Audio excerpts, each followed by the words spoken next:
चलिए, तो क्या कह रहे हैं ये इसलिए कहा गया कि देखिए किसी भी लॉस में मैनिपुलेशन करना पॉसिबल है, किसी भी लॉस में मैनिपुलेशन करना पॉसिबल है, बट एचपी के लॉस में मैनिपुलेशन पॉसिबल नहीं। रीजन इसका ये कि एचपी में लॉस होने का रीजन होता है इंटरेस्ट ऑन लोन। एचपी में लॉस होने का एक ही रीजन होता है, that is interest on loan. उसके बिना लॉस हो नहीं सकता। और इंटरेस्ट ऑन लोन को आप मैनिपुलेट नहीं कर सकते। मतलब आप इंटरेस्ट सर्टिफिकेट जो होता है गवर्नमेंट बैंक का, उसको तो आप मैनिपुलेट नहीं कर सकते ना, तो वो खुद तो बना नहीं सकते आप।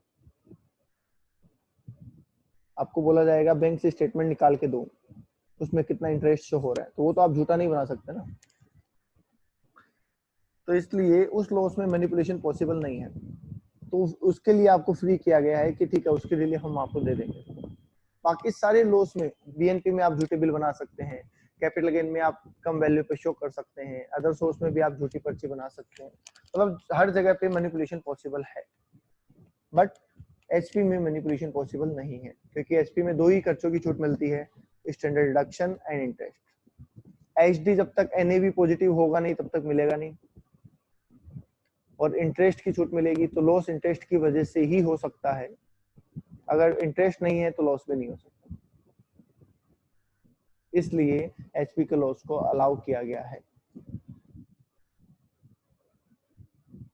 ओके, तो मैं एक बार दोबारा रिपीट कर देता हूं। प्रोविजन सेक्शन 80 एंड 39(3) कहता है अगर आप किसी भी लॉस को कैरी फॉरवर्ड करना चाहते हैं, ध्यान रहे मैं फिर बता दूं, ये शर्त सिर्फ कैरी फॉरवर्ड के लिए है, सेट ऑफ के लिए नहीं है।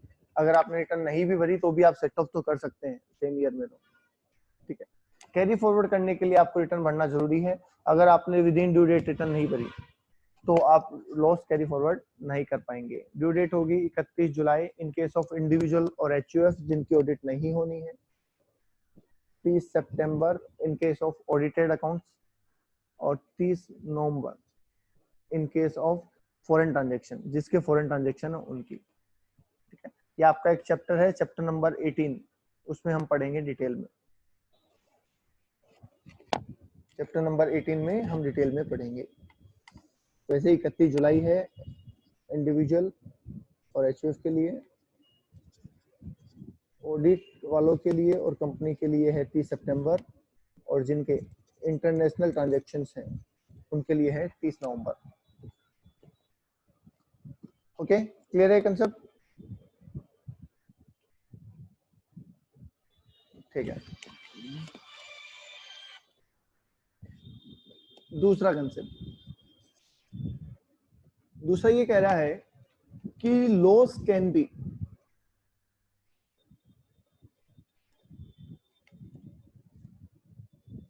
Set of by the person who incurred such losses। Loss सिर्फ उसी इंसान के द्वारा सेट ऑफ किए जा सकते हैं जिसने लॉस को इंकर्ड किया हो। मतलब आप किसी के लॉस खरीद नहीं सकते। ठीक है, देखिए बिजनेस में दो चीजें होती हैं, एक होता है लॉस और एक होता है एक्सपेंसेस। ठीक है, लॉस हमेशा पर्सन से जुड़ते हैं और एक्सपेंसेस हमेशा बिजनेस से जुड़ते हैं।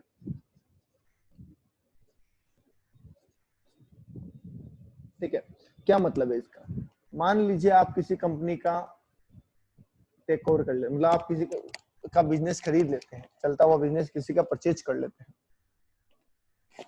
ठीक है, तो आप ये कह सकते हैं कि उस बिजनेस में जो भी खर्चे लगने हैं वो सब मेरे लगने हैं, उस बिजनेस के सारे खर्चे अब मेरे हैं।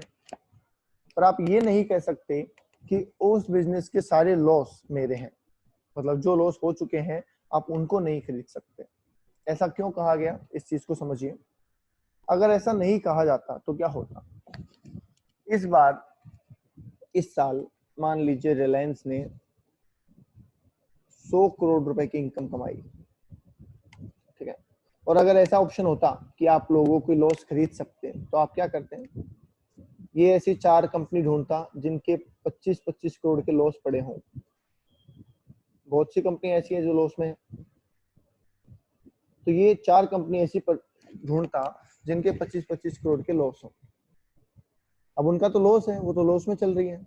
ये उन कंपनियों को परचेज कर लेता, मान लीजिए 5-5 करोड़ रुपए में, कि भाई मैं आपको 5 करोड़ दूंगा, अपनी कंपनी मेरे नाम कर दो। तो जिसके घाटा हो रहा है, जो एकदम डूबा पड़ा है, वो तो अपनी कंपनी 5 करोड़ में देने में क्यों मना करेगा। तो रिलायंस 5-5-5 20 करोड़ के अंदर इन चारों कंपनियों को परचेज कर लेता। समझ रहे हैं बात को?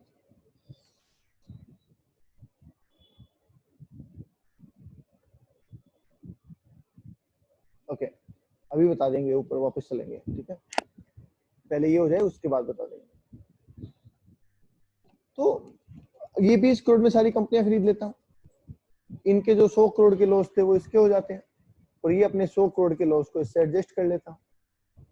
तो इसका टैक्स कितना हो जाता? 0। और वैसे इसका टैक्स कितना बनता है? 30 करोड़। तो अगर ये 5 कंपनी खरीद भी लेता है तो इसने 10 करोड़ बचा लिए, ऊपर से 4 कंपनियों को परचेज भी कर लिया। तो बताओ, ये टैक्स प्लानिंग नहीं हो जाती? अगर हम किसी के लॉस को एडजस्ट करने की इजाजत आपको दे देते हैं तो क्या ये टैक्स प्लानिंग नहीं हो जाती? बिल्कुल हो जाती। इसलिए रेस्ट्रिक्शन लगाई गई कि आप अपने लॉस खुद ही सेट ऑफ कर पाएंगे, कोई दूसरा उसको सेट ऑफ नहीं कर पाएंगे।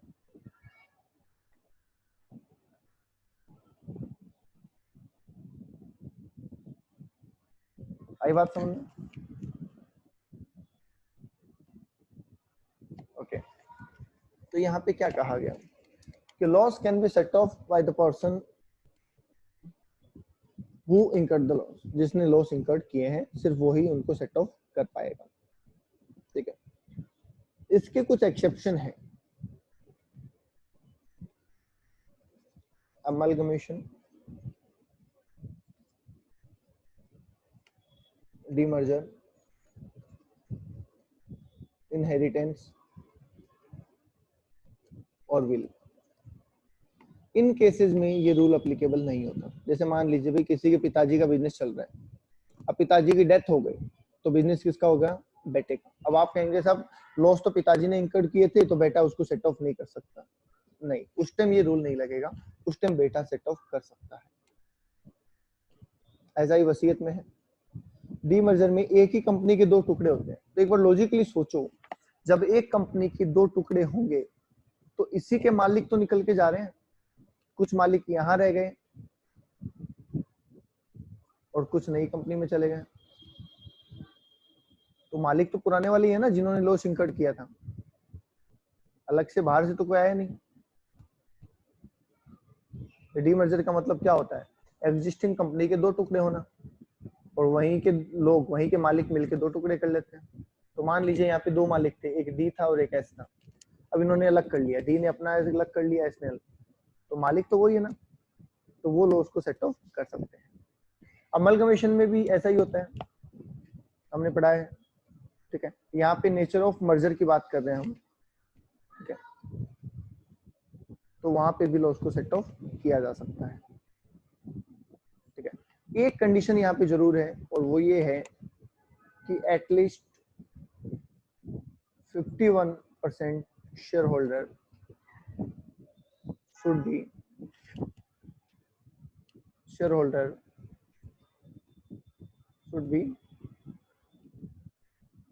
shareholder who are holding share at the time of loss। मतलब जिस टाइम पे लॉस हुआ था उस टाइम पे जिसके पास शेयर थे, ये पॉइंट बहुत इंपॉर्टेंट है, ध्यान से समझ लेना ये वाला पॉइंट, कि जब कंपनी को लॉस हुआ उस टाइम पे उसके जो शेयर होल्डर थे, उनमें से 51% शेयर होल्डर अगर आज भी शेयर होल्डर हैं तो उसके लॉस कैरी फॉरवर्ड हो सकते हैं, सेट ऑफ किए जा सकते हैं। क्योंकि देखिए आप जानते हैं कंपनी में शेयर होल्डर डेली बदलते हैं, कोई आज बेच रहा है, कोई आज खरीद रहा है, पर कंपनी में मालिक वो होता है जिसके पास 51% शेयर होल्डर है, शेयर होल्डिंग है, ठीक है। तो अगर पिछले साल जैसे 31 मार्च 19 को ए और बी के पास 60% शेयर थे और 40% शेयर थे सी के पास, मान लीजिए ये एग्जांपल है, और पोजीशन कुछ ऐसी है कि 31 मार्च 2020 को ए एंड बी के पास तो 60 है, सी वाले शेयर बट गए डी में, ई में और एफ में, तो क्या ये कंपनी अभी भी अपने लॉस सेट ऑफ कर सकती है? तो क्या ये कंपनी अभी भी अपने लॉस सेट ऑफ कर सकती है? यस, क्योंकि 60% जो शेयर होल्डर पिछली बार थे वो ही अभी है। ठीक है, तो हमें ये ध्यान रखना है 50% और मोर शेयर होल्डिंग सेम होनी चाहिए जो at the time of loss थी। तो एक कंपनी अपने पुराने लॉस भी सेट ऑफ कर सकती है, और ये एक्सेप्शन है ही, ये एक्सेप्शन अपनी जगह है। ओके,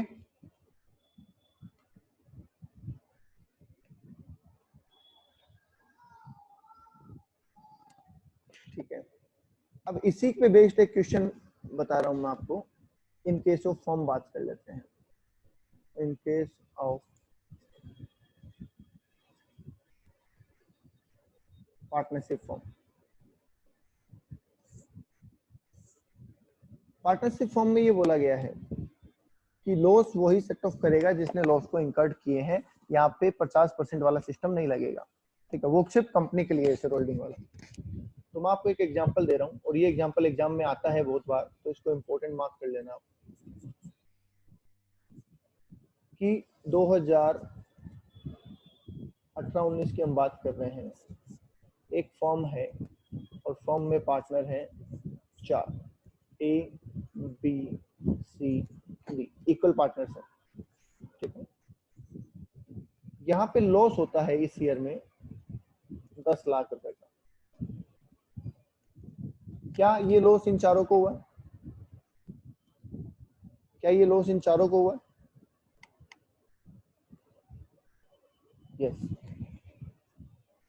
तो यहाँ तो कोई प्रॉब्लम नहीं है। अब सवाल आया 2019-20 का। 19-20 में भी यही चारों पार्टनर थे, ए बी सी डी, और मिस्टर डी कहता है 1 जून 2019 को कि भैया मुझे काम नहीं करना, मैं जा रहा हूँ। और ये क्या हो जाता है? रिटायर हो जाता है। मिस्टर डी चला जाता है 1 जून 2020 को। ओके, और इसकी जगह मिस्टर ई आ जाता है, आप ये मान लीजिए।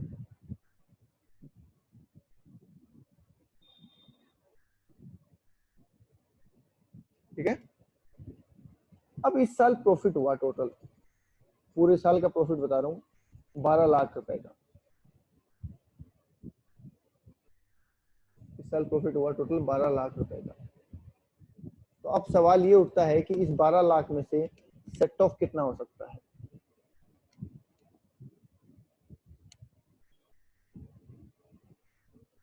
जब ये फर्म टैक्स पे करेगी तो सेट ऑफ करेगी, तो इस साल की 12 लाख की इनकम में से ये सेट ऑफ कितना कर सकते हैं?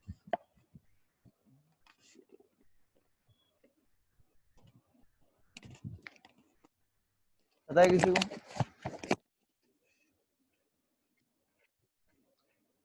7.5, 7.5, 7.5।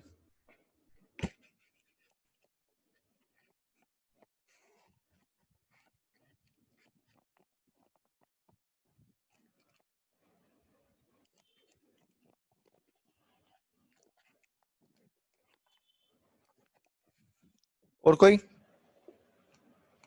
ठीक है, तो देखिए ये पार्टनर एग्जिस्ट कर रहा है अभी भी, ये भी एग्जिस्ट कर रहा है, ये भी एग्जिस्ट कर रहा है, जो कि पुराने पार्टनर थे। और ये तीनों पार्टनर 75% होल्ड करते हैं, तो इनके लॉस को एडजस्ट करने में तो कोई दिक्कत ही नहीं है। तो पहले हम ए बी एंड सी का हिस्सा सेट ऑफ करेंगे 75%। पिछले साल के लॉस में इनका हिस्सा था 7.5 लाख, तो वो तो एडजस्ट होके रहेगा, उसमें कोई दिक्कत नहीं है।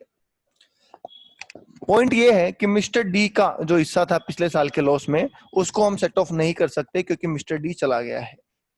बट यहाँ पे एक पॉइंट डाला गया है, वो ये कि अगर इस साल के प्रॉफिट में मिस्टर डी का हिस्सा है तो उतने हिस्से तक सेट ऑफ किया जा सकता है। अगर इस साल के प्रॉफिट में मिस्टर डी का हिस्सा है तो उतने प्रॉफिट तक एडजस्ट किया जा सकता है। तो बताइए इस साल के प्रॉफिट में मिस्टर डी का हिस्सा है क्या, और अगर है तो कितना है? 50,000।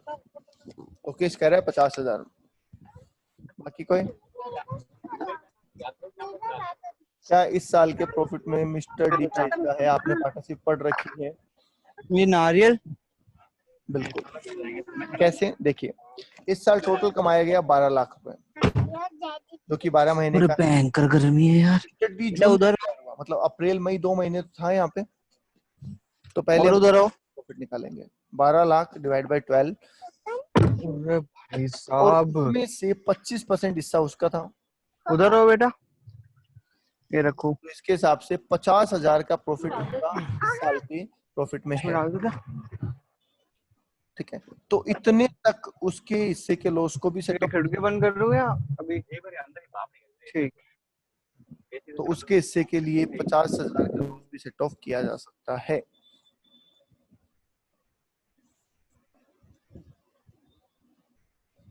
बोलो, ये बात समझ में आ गई?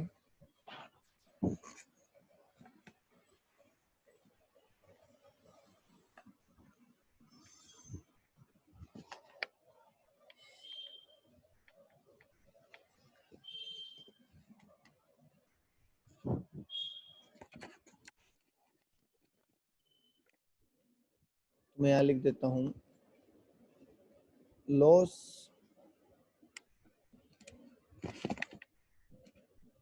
Of retiring partner can be set off to the extent of his profit share in current year. Sharing partner का लॉस उतना सेट ऑफ किया जा सकता है जितना उसका इस साल के प्रॉफिट में हिस्सा है।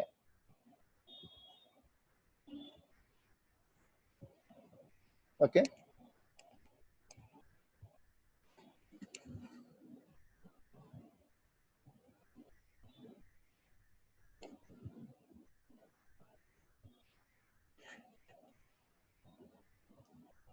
एक बार क्वेश्चन नंबर 11 पढ़ेंगे आप।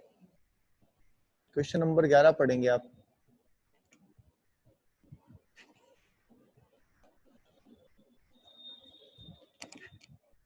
क्या कह रहा है question number 11? P Q R partners, P Q and R partners, ratio है 1:1:2. Provide the following information. The firm's net income, assuming the salary and interest are not paid to the partners. Net income of the firm for the assessment year 1920 was rupees 1,20,000. Loss है 1,20,000 का पिछले साल का। ठीक है, उसमें से unabsorbed depreciation out of which लिखा है, तो इसके दो हिस्से करने पड़ेंगे आपको, 80,000 और 40,000। अनअब्जॉर्ब डेप्रिसिएशन है 40,000 और लॉस है 80,000। ओके, ये हमने समरी बना दी है। आगे लिखा है 31 मई को आर रिटायर हो रहे हैं। ये लो जी, आर रिटायर हो रहे हैं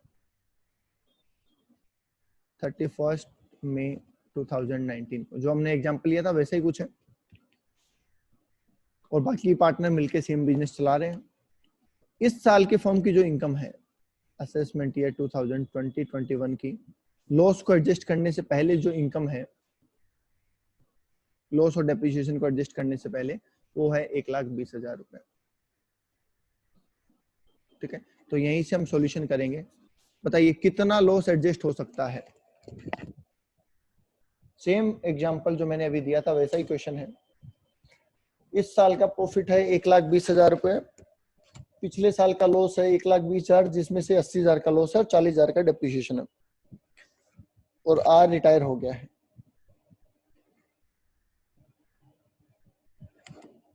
कितना लॉस हम एडजस्ट कर सकते हैं?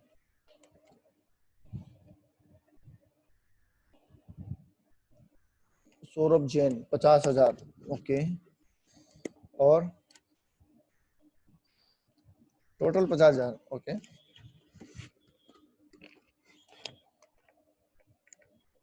और कोई?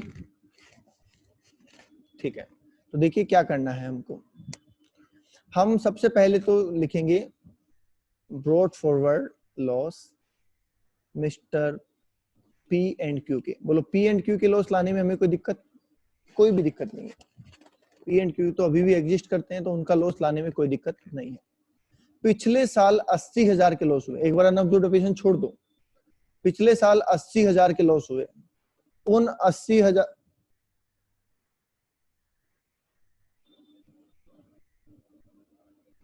ठीक है, पिछले साल 80,000 के लॉस हुए, जिसमें से पी और क्यू का हिस्सा कितना है, सिर्फ ये बता दो। पिछले साल 80,000 के लॉस हुए, जिसमें से पी एंड क्यू का हिस्सा कितना है, सिर्फ ये बता दो। 40,000। तो उन 40,000 को लेस करने में तो कोई दिक्कत होनी नहीं चाहिए, क्योंकि वो दोनों तो अभी भी है। ठीक है, स्टेप बाय स्टेप लिखेंगे अपन, आराम से, जल्दबाजी मत करना। ब्रॉड फॉरवर्ड लॉस, आर का शेयर, आर के शेयर को हम उतना ही सेट ऑफ कर सकते हैं जितना उसका इस साल के प्रॉफिट में हिस्सा है। तो बता सकते हैं आर का इस साल के प्रॉफिट में हिस्सा कितना है। सेम वैसा हो जाएगा जैसा अभी किया था, 1,20,000 डिवाइड बाई 12 इंटू 2, ये तो आ गया 2 महीने, इंटू 2/4, ऐसे ही होगा।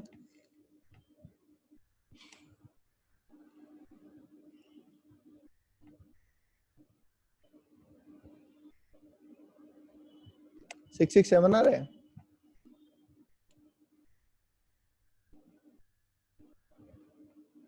दो महीने है ना, अप्रैल मई, कब हुआ था वो रिटायर? अप्रैल मई हुआ ना, ये मई है यहाँ पे।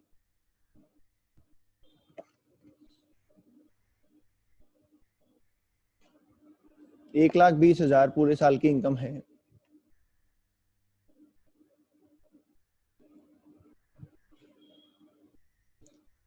सही है 10,000? किसी के डाउट है 10,000 कैसे आए?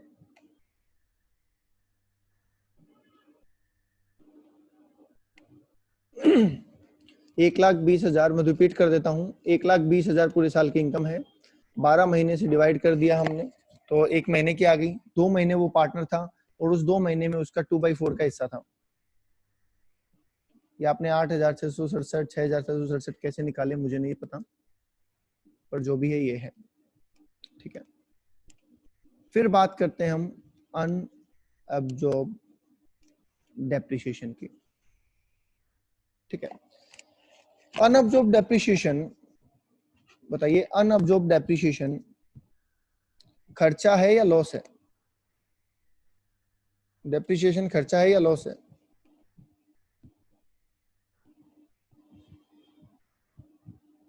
डेप्रिसिएशन एक तरीके का खर्चा है या लॉस है? लॉस है, और लॉस तो बिजनेस के साथ चलते हैं, जिसका बिजनेस लॉस भी उसके। अभी थोड़ी देर पहले ही मैंने आपको बताया था, लॉस हमेशा बिजनेस के साथ चलते हैं, तो जिसका बिजनेस उसी के लॉस।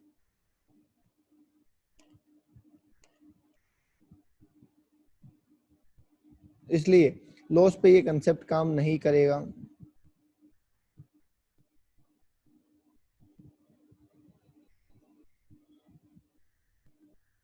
और लॉस पूरा का पूरा लेस हो जाएगा। कितना आ रहा है लॉस? हाँ सॉरी, अनअब्जॉर्ब डेप्रिसिएशन कितना आ रहा है? 40,000, दैट्स इट।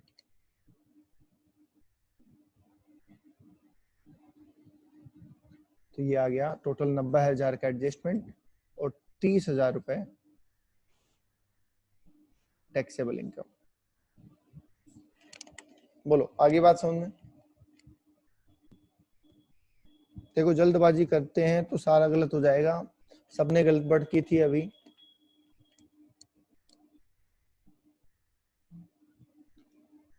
जो एग्जिस्टिंग पार्टनर है उनका पूरा हिस्सा हमने ले लिया है, जो रिटायरिंग पार्टनर है उसका उतना हिस्सा ले लिया जितना उसका प्रॉफिट में शेयर था, और अनअब्जॉर्प्ड पूरा ले लिया है क्योंकि वो एक तरीके का एक्सपेंसेस है, लॉस नहीं है।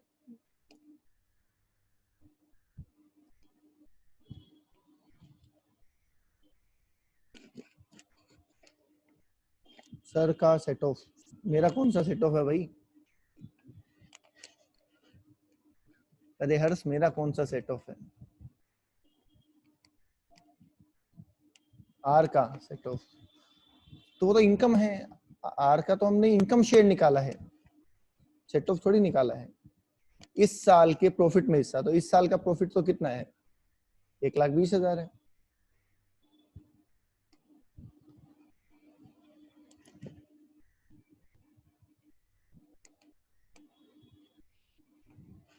ओके, चलिए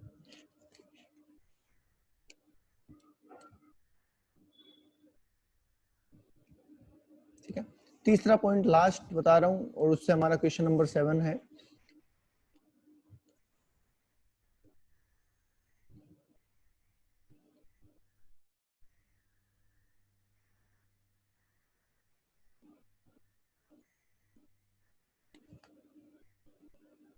क्लोजर ऑफ बिजनेस।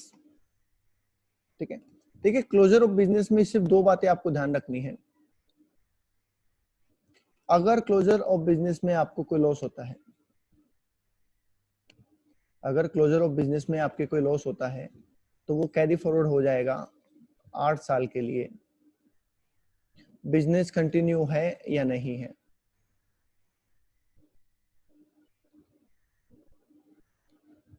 और नॉट, कोई फर्क नहीं पड़ेगा। पहला पॉइंट क्या कह रहे हैं कि अगर आपका बिजनेस बंद हो रहा है और उसमें आपके लॉस है तो वो कैरी फॉरवर्ड हो जाएगा 8 साल के लिए, चाहे बिजनेस कंटिन्यू है और चाहे नहीं है। क्लोजर हो रहा है इसका मतलब नहीं है ना, क्लोजर हो रहा है इसका मतलब नहीं है, पर इससे फर्क नहीं पड़ेगा कि बिजनेस नहीं चल रहा है, आप लॉस को 8 साल के लिए कैरी फॉरवर्ड कर सकते हैं। ठीक है,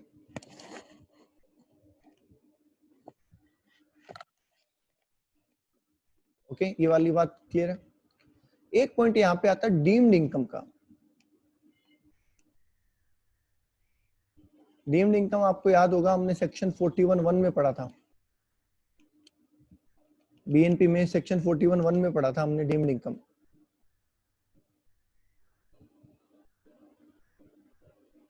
ठीक है, अब ये डीम्ड इनकम कब होगी इसका कोई पता नहीं है।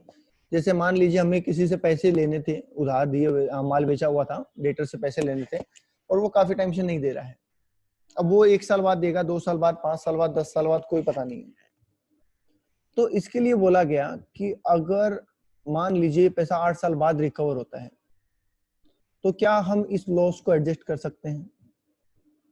यहाँ पे एक पॉइंट देखिए, ध्यान से समझना, ये समझने वाली बात है कि नॉर्मली हम बंद हुए बिजनेस का लॉस 8 साल तक कैरी फॉरवर्ड कर सकते हैं, उसमें तो कोई दिक्कत नहीं है।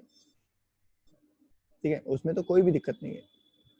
बट अगर 8 साल के बाद कोई इनकम अराइज होती है तो क्या हम उस इनकम से इस लॉस को 8 साल के बाद भी सेट ऑफ कर सकते हैं। तो उसके लिए देखिए प्रोविजन यहाँ पे डाला गया है, वो ये डाला गया है कि अगर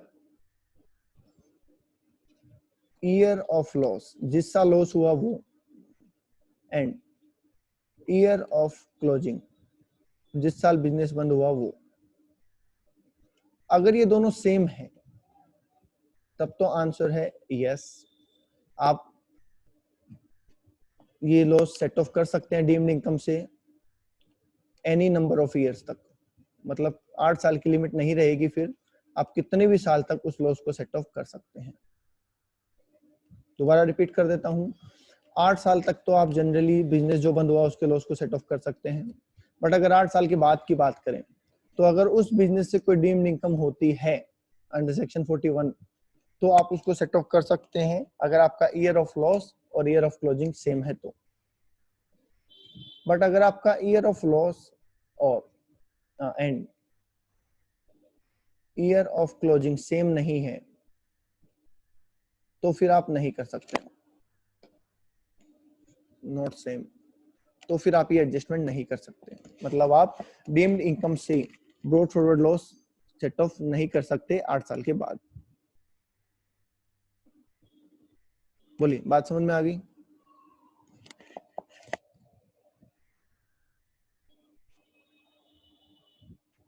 बोलिए, बात समझ में आ गई?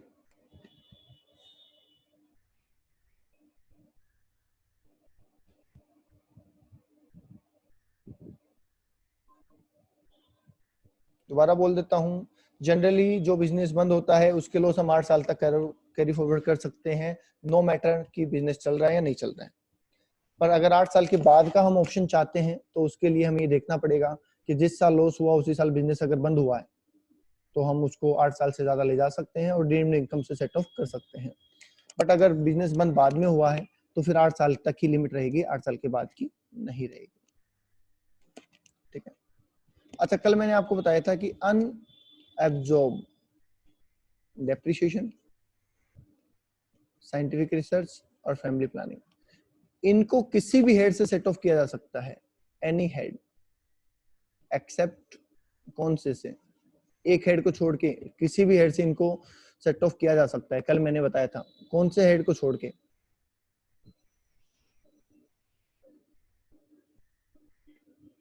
सैलरी, यस, क्योंकि वो एक तरीके का बिजनेस आइटम है और बिजनेस को सैलरी से सेट ऑफ नहीं किया जा सकता।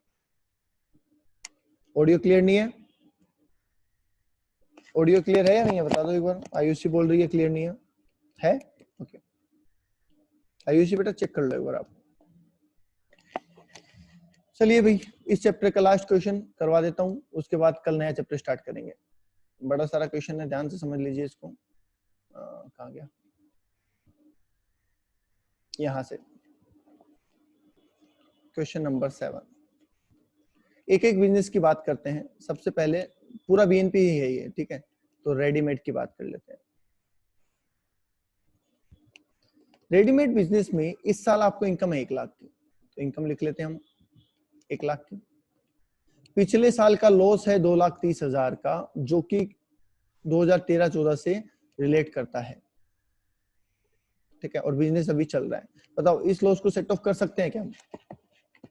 ये बता दो मुझे, इस लॉस को सेट ऑफ कर सकते हैं क्या?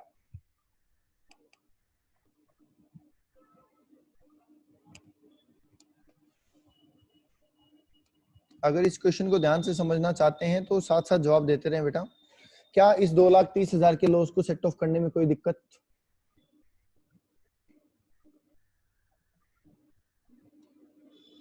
कोई दिक्कत नहीं है, क्योंकि 8 साल बाकी है अभी भी, तो 8 साल तक तो कर ही सकते हैं, तो कर देते हैं।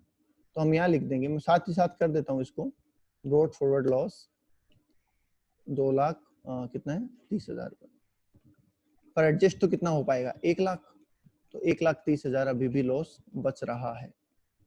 कोई बात नहीं, आगे चलते हैं एक बार। आगे लिखा गया है रिटेल ऑफ कॉस्मेटिक्स। यहाँ पे 80,000 की इनकम है, ये लो जी 80,000 की इनकम। 1,70,000 का पुराना लॉस है और ये लॉस है 1999-2000। करंट ईयर कौन सा है? कौन सा है करंट ईयर, आप बताओ। ये भी कोई पूछने की बात है, करंट ईयर कौन सा है?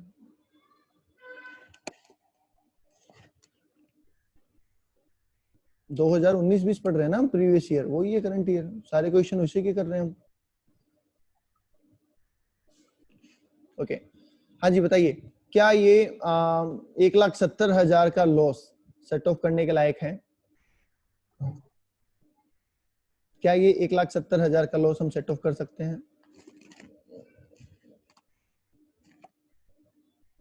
नहीं कर सकते। क्यों नहीं कर सकते?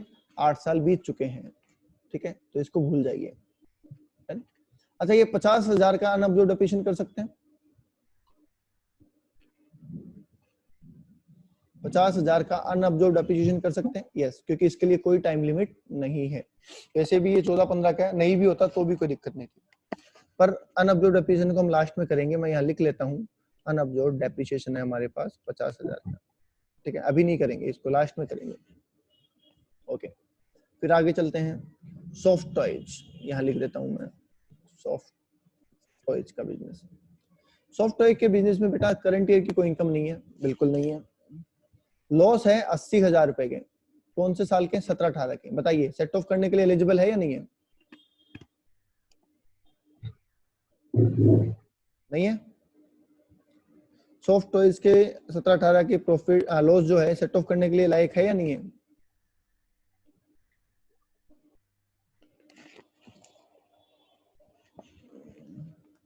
बिल्कुल है। क्यों नहीं है? मना क्यों कर रहे हो आप? क्यों नहीं है? जिन लोगों ने मना किया वो रीजन बता सकते हैं कि क्यों नहीं है?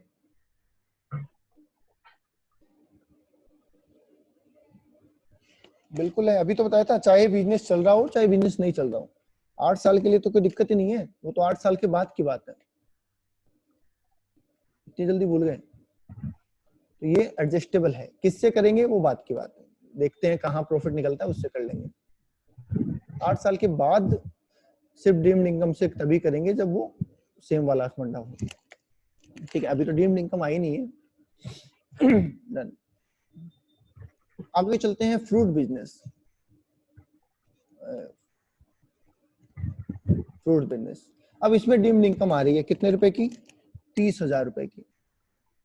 ये ध्यान रहे ये डीम्ड इनकम है 41(1) में, ठीक है, क्योंकि बैड डेट रिकवरी है ना, bad debt recovery deemed income होती है। इनका 70,000 का लॉस है पुराने साल का और 8 साल से पुराना है, तो यहाँ पे वो फंडा आपको देखना पड़ेगा। ध्यान से समझिए, 70,000 का लॉस है, वो भी 8 साल पुराना, पर क्योंकि डीम्ड इनकम है तो हमें वो कंसेप्ट देखना पड़ेगा। तो बताओ ये 70,000 का लॉस डीम्ड इनकम के अगेंस्ट में एडजस्टेबल है या नहीं? ये काम का पॉइंट है। अगर ये सही बता दिया तो ये मान लो आपको समझ में आ गया। सब यस बोल रहे हैं, ठीक है। क्यों? क्योंकि देखिए 2002-3 में क्लोजर, इसका मतलब सेम ईयर है, ठीक है, और 70,000 का लॉस एडजस्ट कर सकते हैं, पर 70,000 एडजस्टेबल नहीं है। एडजस्टेबल उतना ही है जितना प्रॉफिट है, क्योंकि ये वाला लॉस किसी और से एडजस्ट नहीं होता, ये सिर्फ इसी बिजनेस से होगा। तो हम इसको पूरा एडजस्ट ना करके कितना एडजस्ट करेंगे बेटा? 30,000, क्योंकि इस बिजनेस की इनकम 30,000 है। Okay, any doubts? नहीं है, ठीक है। नेक्स्ट चलते हैं। नेक्स्ट कह रहा है ऑप्टिकल बिजनेस, यही लिख देता हूँ, ऑप्टिकल बिजनेस। इसमें भी डीम्ड इनकम है 41(1) में 30,000 रुपए इनकम है, ठीक है। इसमें भी आपको 70,000 का लॉस दे रखा है और ये भी बिजनेस बंद हो चुका है और ये भी 8 साल से पुराना है। क्या इसको भी हम सेट ऑफ कर सकते हैं? नहीं होगा, क्योंकि ईयर ऑफ क्लोजिंग और ईयर ऑफ लॉस डिफरेंट है। यहाँ पे कोई एडजस्टमेंट नहीं होगा, मतलब इस 70,000 को भूल जाइए। ओके, चलिए, वेरी गुड, अब समझदार हो गए आप लोग। आगे चलते हैं investment business. Investment business, investment business में आपको बोला गया 90,000 की तो इनकम है और 15,000 का डिविडेंड है। तो ये लो 90,000 की तो इनकम, 15,000 भी यही लिख दो। बोलो 15,000 भी यही लिख दो क्या?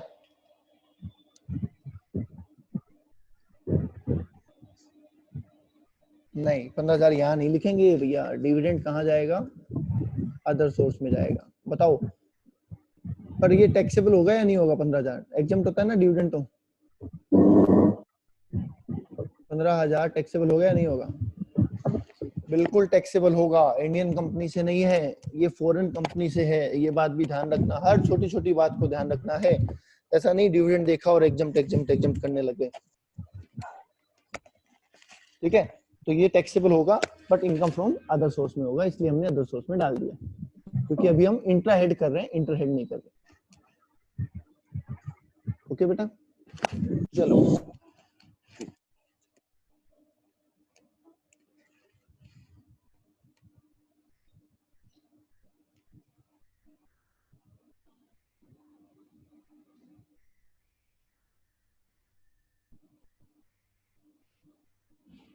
ऑडियो आ रहा है?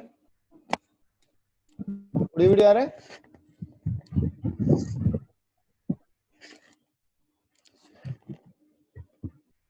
ऑडियो वीडियो आ रहा है क्या? ओके, ठीक है ठीक है। आगे लास्ट लिखा है हमें मेडिसिन। ठीक है बेटा, ठीक है। आगे लास्ट हमें लिखा है मेडिसिन। कितनी इनकम है? 40,000 रुपए। कोई लॉस है ही नहीं, इसका कोई बात ही नहीं है।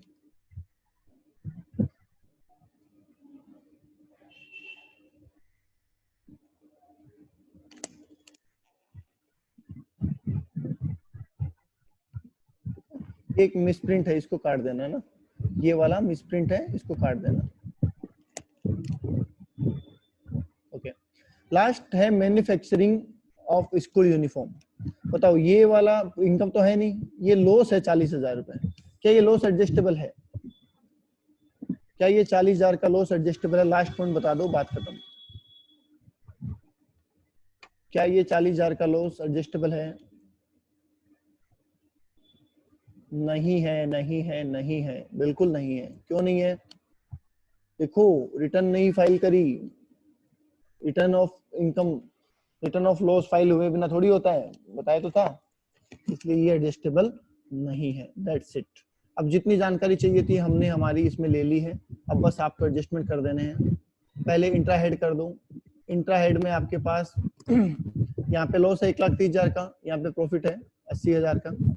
किसी को किसी से भी कर दो, कोई फर्क नहीं पड़ने वाला। समझ रहे हैं बात को? आप चाहो तो टोटल करके कर दो, बीएनपी में टोटल इनकम कितनी है ऐसा कर दो चाहे। ठीक है, बीएनपी में टोटल इनकम कितनी है? 80,000। ठीक है, 30,000, 90,000 और 40,000 जोड़ देने पर कितनी होती है?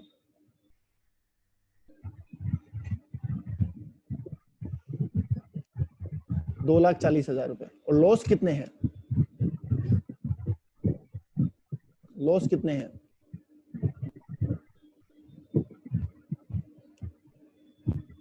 इसको यहां लिख देता हूँ एक बार। लॉस कितने हैं बीएनपी में?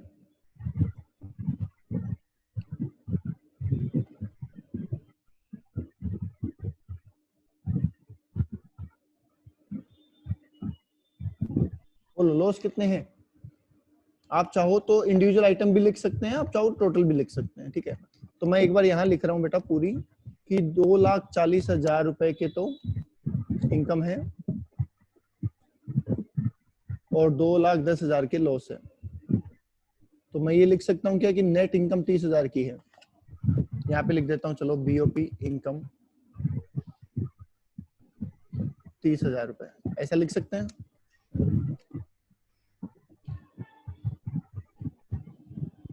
अभी वो करेंगे, वो अभी करेंगे। अनअब्जॉर्ब नहीं किया बेटा मैंने, अनअब्जॉर्ब वाला भी कराऊंगा, उससे पहले की बात कर रहा हूँ। अनअब्जॉर्ब अभी नहीं किया है, सिर्फ मैं बीएनपी इनकम की बात कर रहा हूँ अभी। ओके, तो बीएनपी इनकम होगी मेरे पास 30,000 रुपए नेट करके, सब कुछ काट पीट के। अदर सोर्स की इनकम है 15,000 और अनअब्जॉर्ब डेप्रिसिएशन अब है हमारे पास 50,000। आप जानते हैं अनअब्जॉर्ब डेप्रिसिएशन को किसी भी हेड से सेट किया जा सकता है। तो यहाँ पे कम कर देते हैं कितना? 30,000 और यहाँ पे कम कर देते हैं कितना? 15,000। ठीक है, तो यहाँ पे बीएनपी इनकम भी नील आ जाएगी, अदर सोर्स इनकम भी नील आ जाएगी और टोटल इनकम भी नील आ जाएगी, जीटीआई।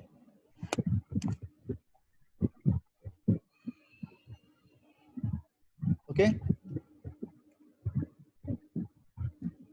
और जो बच गया डेप्रिसिएशन वो 5,000 रुपए कैरी फॉरवर्ड हो जाएगा। तो जी ये है सारी कहानी। कोई डाउट है तो बोल दो। चैप्टर कंप्लीट हो गया है। एक एक क्वेश्चन मैंने सारे के सारे क्लास में करवा दिए हैं, एक भी क्वेश्चन होमवर्क नहीं दिया इस चैप्टर में आपको, सिर्फ शुरू में दिया था एक क्वेश्चन। उसके अलावा कोई भी क्वेश्चन होमवर्क नहीं दिया है, सारे टोटल क्वेश्चन यहाँ करवा दिए हैं। फिर भी मैं आपको एक सजेशन दूंगा कि आप सारे क्वेश्चन